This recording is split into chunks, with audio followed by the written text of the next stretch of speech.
Okay, Assalamualaikum warahmatullahi wabarakatuh. My name is Wulandari as a moderator of Group 4. Today, I with my friends will be presentations.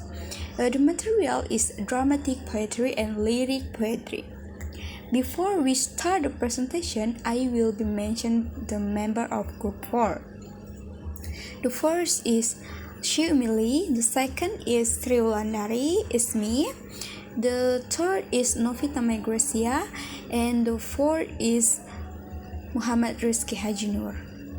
Okay, by saying Bismillahirrahmanirrahim, I will start this presentation. The first presenter is me, Wulandari, and my material is dramatic poetry.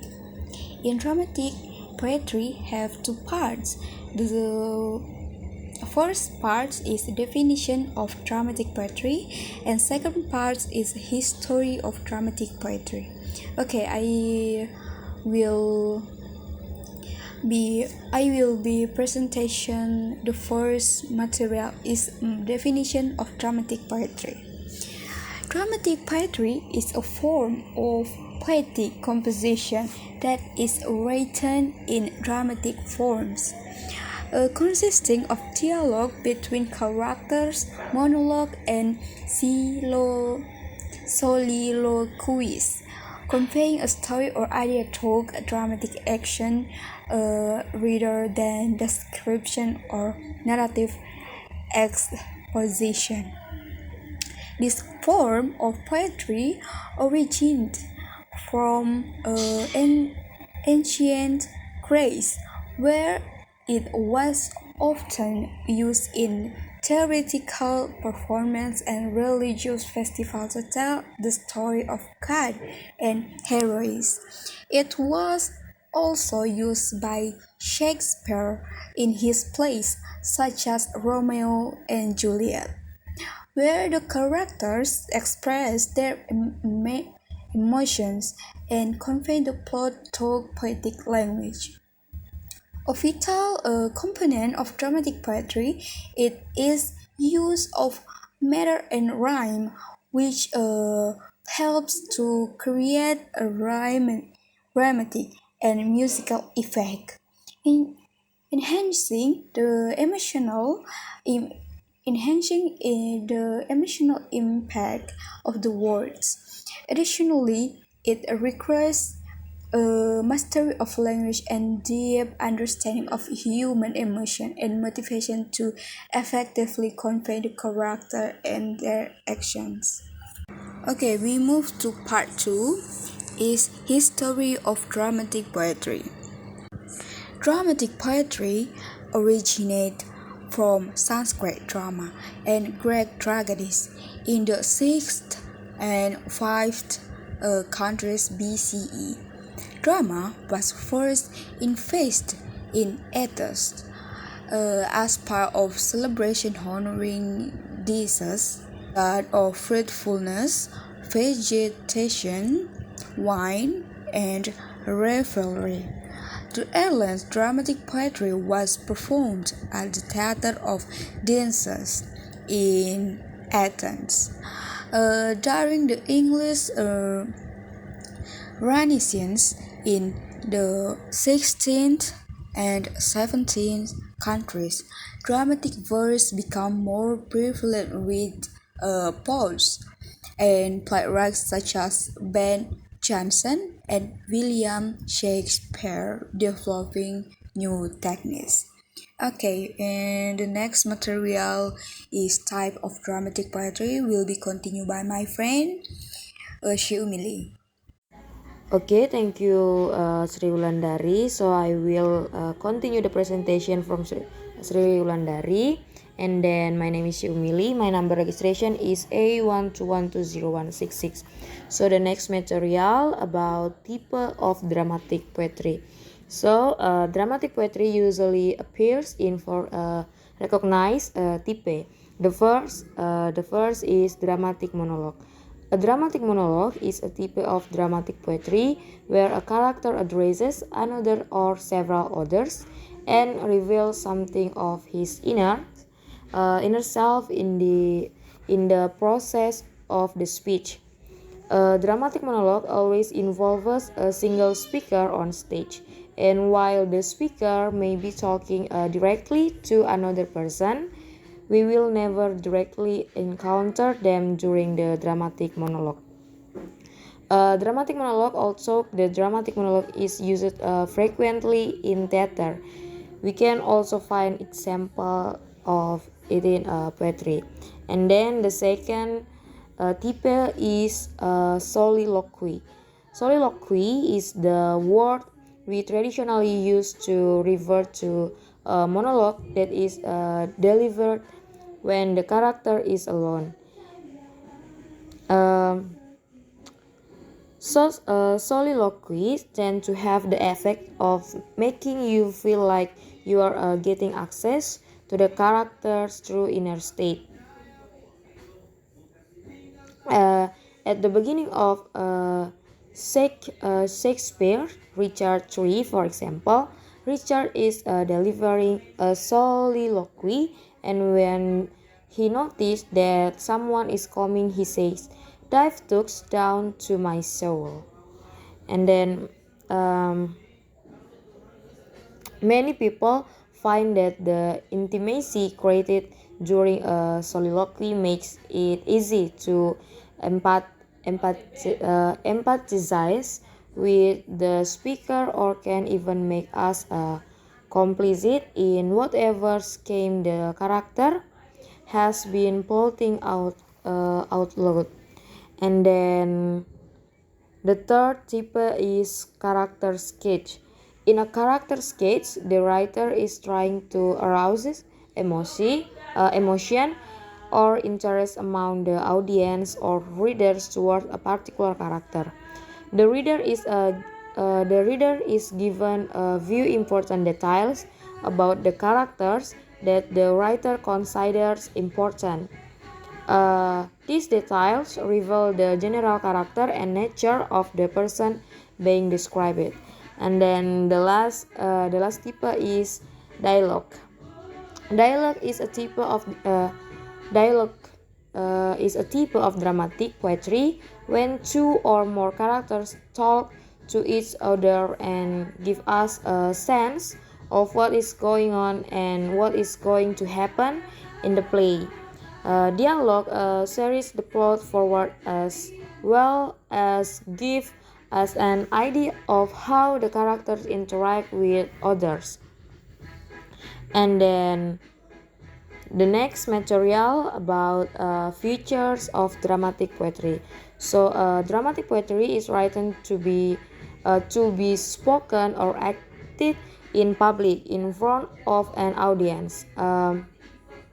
It often reveals the inner psychology of a character and must be told from their point of view of a particular person. Um, by the Renaissance, most dramatic poetry was in blank verse, non-rhyming verse in iambic pentameter. Iambic pentameter simply means a form of poetry where five stressed syllables alternate with five unstressed ones in a line usually made up of 10 syllables. So this is all from me. The next presentation will be continued by my friend for Muhammad Rizky Hi Nur. Time is yours. Thank you. Okay, thank you for giving me the chance to explain and continue our material. It's about definition and history of lyric poetry. Definition of lyric poetry. It refers to a short poem, often with song-like qualities that expresses the speaker's personal emotions and feelings, historically intended to be sung and accompany musical instrumentation. Lyric now describes a broad category of non-narrative poetry, including elegies, odes, and sonnets. And then, history of lyric poetry. When lyric poetry originated in ancient Greece, it took its name from literal song and musicality. Poets typically sang their verses aloud, accompanied by a harp, lyre, or other instrumentals. This contrasted with the dramas and epic poetry that were popular at the time, which often included long, spoken monologues, and which focus on narrative arc and plot development. Lyric poetry, on the other hand, found inspiration in feelings, personal perspective, and figurative language, making for less literal and more symbolic, sound-driven works. It also inspired related movements like romantic poetry and confessional poetry. These influential time periods in lyric poetry offer a glimpse into the genre from past to present. Ancient Greece, 7th century to 5th century BC. BC era poets like Sappho and Pindar helped pioneer the lyric movement, maintaining strong and reverent legacies. It's believed that Sappho penned more than 10,000 lines of poetry, with just an estimated 650 surviving today. She earned the title the poetess for her wide-ranging. And then the 19th century saw the emergence of some of the most famous lyric poets, including Emily Dickinson and Rainer Maria Rilke. Though most of Emily Dickinson, nearly 2,000 poems, were published posthumously, she continues to be one of the most widely anthologized, taught, and read poets to centuries after her death. Dickinson poems display careful attention to craft and form, placing them firmly in the lyric tradition. Lyric poetry. I think that's all from me. Thank you for the attention. It will continue by my friend. Thank you. Okay, thank you, moderator. I will continue this material in the slide 8. So in this slide 8, we talk about types and example in dramatic poetry. So the types and example that I want to explain is sonnet, ode, elegy, and villanelle. Sonnet. Traditional sonnets consist of 14 lines. The two most common forms of the sonnet are the pentathlon and the elizabeth. Traditional sonnets are always in the first person, are often on the subject of love. The Petrarchan sonnet 14 lines are split into stanza, an octave, and assisted. The Elizabethan sonnet is split into 3 quatrains with a couple at the end. An example of Elizabeth sonnet is William Shakespeare, and a famous example of the Petrarchan sonnet is When I Consider How My Life Is Spent by John Milton. And the next type is ode. Odes are a longer form of lyric poetry that expresses adoration. The object of the speaker adoration can be nature, an object, or a person. Odes do not follow formal rules, although they often use refrains and repetition. The poetry form of the ode dates back to ancient Greece, with Pindar being a notable poet. A famous example of the ode poetry form is John Keats, and the name is Ode to a Nightingale. And the third example is elegy. Elegy was traditionally a short poem named after its mother, the elegiac mother, the elegiac meter would use alternating lines of decaticlic, hexameter, and pentatometer. Since the 16th century, however, elegy became a trend for mournful poems that lament someone or something that did. An example of this contemporary elegy is American poet Whitman O Captain, My Captain. And the last is villanelle. Villanelles are poems containing 19 lines, divided into 5 tercets and 1 quatrain.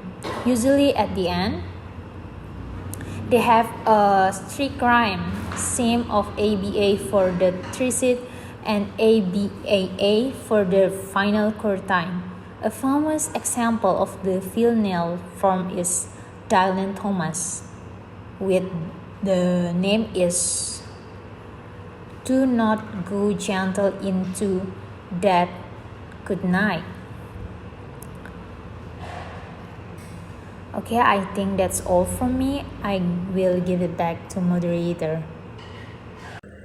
Okay, I think that's all from our group, and thank you for presenter today, and thank you for your attention. Assalamualaikum warahmatullahi wabarakatuh.